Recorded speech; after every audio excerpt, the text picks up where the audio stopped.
وصحبه أجمعين أما بعد رب اشرح لي صدري ويسر لي أمري wahlul 'uqdatam min lisani yafqahu qawli. Ibu-ibu dan bapak-bapak yang saya hormati, saya merasa sangat bangga dan bahagia serta bersyukur kepada Allah Subhanahu wa taala bisa bertemu dengan ibu-ibu dan bapak-bapak sebagai alim ulama, kiai, tokoh masyarakat di Sumatera Utara ya. Pentolan-pentolan dari berbagai kabupaten kota yang ada di sini. Ini sebetulnya usaha yang sangat mulia yang telah dilakukan oleh Pokjalu maupun FKPAI yang ada di Sumatera Utara. Mudah-mudahan ini memberikan keberkahan kepada kita semua dalam rangka pelaksanaan tugas penyuluh agama Islam di Sumatera Utara. Sebetulnya sudah banyak pertanyaan-pertanyaan yang diajukan kepada Bapak Kasubdit, kemudian kepada Pak Amir, kemudian Pak Alif Purwoko, sehingga tidak ada lagi sebetulnya yang perlu dijawab oleh saya. Jadi kalaupun saya menjawab hanya sebagai penyempurna saja, begitu ya, kekurangan-kekurangan dari berbagai pertanyaan yang diajukan oleh ibu dan bapak sekalian. Ibu-ibu dan bapak-bapak sekalian yang saya hormati, hanya sedikit saja yang ingin saya sampaikan. Sesungguhnya memang yang saya tangkap tadi ada beberapa hal. Yang pertama adalah publikasi juga sudah disampaikan, kemudian organisasi profesi juga sudah disampaikan ya, angka kredit dan lain sebagainya. Saya kira pertanyaan-pertanyaan itu secara umum sudah dijawab oleh Pak Kasubdit, Kepala Seksi dan Subkoordinator. Tetapi ingin saya tambahkan bahwa ada Pokjalu, kemudian ada FKPAI ya. Sesungguhnya Pokjalu itu adalah kelompok kerja penyuluh agama fungsional. Jadi tidak ada keterlibatan penyuluh agama non-PNS. Artinya hanya untuk menyelesaikan pekerjaan-pekerjaan sekitar aktivitas-aktivitas yang dilakukan oleh penyuluh agama fungsional saja. Sedangkan FKPI adalah merupakan organisasi sesungguhnya dalam tanda kutip bagi penyuluh agama Islam PNS maupun penyuluh agama Islam non PNS. Tapi kemudian sekarang dituntut perubahan. Jadi forum itu skalanya lebih kecil katanya. Oleh karenanya ke depan kita insya Allah sebagaimana disampaikan oleh Pak Amir tadi, kita akan membentuk organisasi profesi seperti organisasi-organisasi yang ada di guru, kemudian di pengacara dan lain sebagainya. Artinya sebuah organisasi yang besar yang melingkup bukan hanya lokal tetapi juga nasional, yang kemudian di dalamnya ada bidang-bidang gitu kan, ada departemen-departemen yang mencerminkan tentang kepenyuluhan begitu.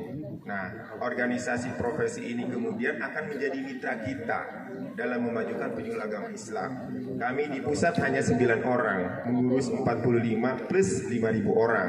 Itu agak sulit kalau kita tidak dibantu oleh mitra-mitra kita, terutama nanti organisasi profesi itu. Oleh karena itu nanti tahun 2022 ya, kita sudah anggarkan itu untuk mengundang Ketua Pokjalu Nasional ke Jakarta untuk membuat organisasi profesi tersebut. Nah, organisasi profesi tersebut tadi segala persoalan-persoalan penyuluh itu kita organisir gitu ya. Seperti tentang mungkin nanti di sana ada departemen ataupun bagian atau apalah namanya gitu kan, departemen kreasi dan inovasi atau inovasi dan kreasi, kemudian regulasi. Karena regulasi saja di kita itu ada 19 regulasi Pak, yang baru diselesaikan sekitar 4 regulasi saja udah beberapa tahun ini. Maka oleh karena itu untuk percepatan regulasi ini dibutuhkan mitra. Nah, mitranya ini adalah organisasi profesi nanti, gitu kan. Kita ini sebagai regulator, tetapi dibantu oleh mitra kita untuk membuat regulasi supaya lebih cepat lagi. Kalau kita kerjakan sendiri oleh penyuluh agama mungkin membutuhkan waktu yang sangat panjang. Tetapi kalau di sana sudah ada bidang-bidangnya atau departemennya, maka itulah nanti sebagai mitra kita untuk menyelesaikan regulasi-regulasi yang dibutuhkan oleh penyuluh agama secara nasional. Mungkin ada tadi kreasi dan inovasi, kemudian ada bidang regulasi, kemudian ada bidang-bidang yang lainnya lah, yang itu memang bisa dilakukan oleh penyuluh dalam kesehariannya, ada merupakan lingkup kerja dari bidang penyuluh. Bahkan kita juga memiliki penyuluh teladan tingkat nasional yang jumlahnya cukup banyak. Mungkin ya kita sudah mulai mungkin 10 kali penyuluh teladan, dan itu adalah merupakan SDM yang sangat bagus sekali. Kalau itu nanti kita payungi dalam sebuah organisasi yang akan datang, itu bisa memajukan penyuluh teladan. Nah, mungkin di sana juga nanti ada publikasi ya. Sekarang ini kita tidak terpublikasi seperti apa yang dikatakan oleh Pak Amir tadi. Apa yang kita lakukan di Sumatera Utara ini bahkan sudah membantu pemerintah dengan kos 0 rupiah misalnya, begitu kan?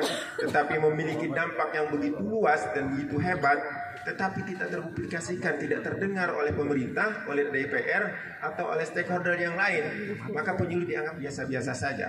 Padahal dia sudah melakukan suatu aktivitas yang sangat luar biasa, tapi karena tidak terpublikasikan maka tidak terdengarkan, begitu kan? Kalau ini bisa didengar oleh anggota DPR, oleh pemerintah, dan atau bahkan oleh Ibu Sri Mulyani, pasti insya Allah Ibu Sri Mulyani juga tidak akan susah-susah, tidak akan sulit-sulit untuk mengeluarkan anggaran untuk mensupport penyuluh dalam aktivitas hariannya. Apalagi bisa membangun bangsa dan negara ini menjadi lebih sejahtera, lebih baik pemahamannya, lebih baik pengalaman agamanya, dan seterusnya. Nah, ini tentunya organisasi profesi. Oleh karena itu, kami mengajak ibu-ibu dan bapak-bapak untuk memikirkan konsep ya tentang organisasi profesi yang akan kita buat tahun 2022. Departemen-departemen apa saja yang diperlukan di dalam organisasi profesi tersebut, begitu kan? Nah, ini nanti akan menjadi mitra kita dalam berbagai hal, terutama dalam publikasi tersebut. Kalau kita misalnya di NU itu ada NU online ya, ada NU online. Bertanya apa saja itu ada di situ. Makalah tentang apa saja, mungkin dari ilmu fikih, ilmu kalam, kemudian tasawuf dan lain sebagainya, di situ ada. Maka oleh karena itu penyuluh tidak tidak tersekat-sekat. Ketika penyuluh ingin mengetahui satu informasi, dia tidak perlu lagi ke Sumatera Utara atau ke Jawa Timur mencari-cari informasi tentang keislaman, tetapi satu ada di organisasi profesi tersebut. Itu kan seperti bertanya ke apalah nanti kita beri nama, gitu kan? Nah, dia bertanya langsung ke situ, di situ ada jawabannya. Nah, itulah yang membuat kemudian kita akan lebih terkenal, mungkin dari website atau ya website lainnya di Indonesia ini. Bahkan mungkin bisa jadi menjadi rujukan dunia ya. Ini kan penyuluh ini seperti ulama-ulama juga, ulama-ulama, kiai-kiai, tuan guru gitu kan, menjadi rujukan pemahaman dan pengamalan agama di Indonesia. Pasti kalau kita bersatu ya dalam suatu wadah secara nasional, dan orang akan merujuk ke situ. Siapapun orang Indonesia ini, kita kalau ingin merujuk tentang pemahaman keagamaan dalam tanda kutip ala keindonesiaan, wawasan keindonesiaan ya, keindonesiaan, maka rujukannya adalah penyuluh. Kita orientasikan ke situ. Maka oleh karena itu saya ingin mengajak ibu-ibu dan bapak-bapak untuk berpikir membuat konsep ya, sebelum nanti ada undangan ke sana. Jadi sudah ada di dalam benak dan pikiran kita untuk menuangkan konsep-konsep itu dan mendiskusikannya di sana, begitu kan? Agar